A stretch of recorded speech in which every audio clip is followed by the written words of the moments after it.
Kuwa na tatizo la genital warts, yani vile vinyama au maotea yanayoota sehemu za siri, inawezekana ikawa haina shida, haikubugudhi, haiumi, haiwashi, haina shida yoyote. Ni kweli haina shida, lakini hivi vinyama huwa vinaua sana mahusiano, lakini pia vinafanyisha mtu ashindwe kujiamini. Sawa? Kwa nini? Kwa sababu nimekutana na watu ambao wameachika, wamevunja mahusiano kwa sababu ya kumuona mpenzi wake ana hivyo vinyama.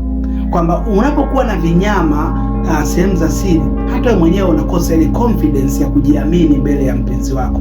Unakosa confidence ya kuwasha taa wakati wa tendo la ndoa, kwa sababu hivyo vinyama vinaweza vikaweka alama ya kuuliza kwa huyo mpenzi wako kwamba huyu vipi, ana vitu gani? Kwa nini ana vinyamanyama? Kwa nini ana hivi vitu? Hiyo inaweza kampelekea ye mwenyewe akaanza kuwa na wasiwasi. Anapokuwa na wasiwasi, na maana hata tendo la ndoa hawezi kufanya vizuri. Lakini pia baada ya hapo anaweza asirudi tena kwako. Kwa nini? Anahofia afya yake, anahofia kwamba inawezekana una magonjwa mengine, ndio maana unakuwa na hivyo vinyama. Sasa wewe ambao unachukulia poa kuwa na hiyo hali, utaendelea kuzima taa mpaka lini? Utaendelea kuvificha hivyo vinyama mpaka lini?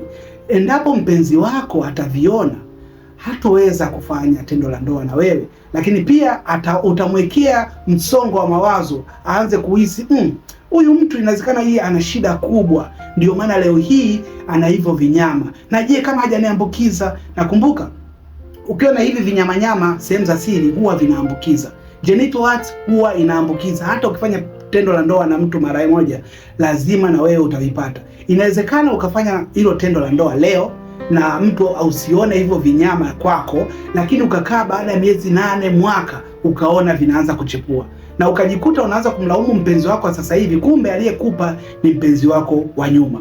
Kwa hiyo wewe ambaye tayari una hivyo vinyama, ni vizuri ukamlinda mpenzi wako kwa kutumia kondom, lakini pia ukamlinda mpenzi wako kwa kupata tiba. Ukipata wewe tiba na ulifanya naye tendo wakati una hivyo vinyama, mpe na yeye tiba ili aweze kupona hata kama bado havijaanza kutokeza. Kwa sababu ukiwa na hivi vinyama unakosa hiyo confidence, unakuwa na msongo wa mawazo, unashindwa kufanya tendo la ndoa, unashindwa kuwa open, sawa? Lakini pia unakuwa na unaweka alama ya kuuliza kwa mpenzi wako na watu waliokuzunguka. Kwa nini uwe hivyo? Chukua tahadhari leo.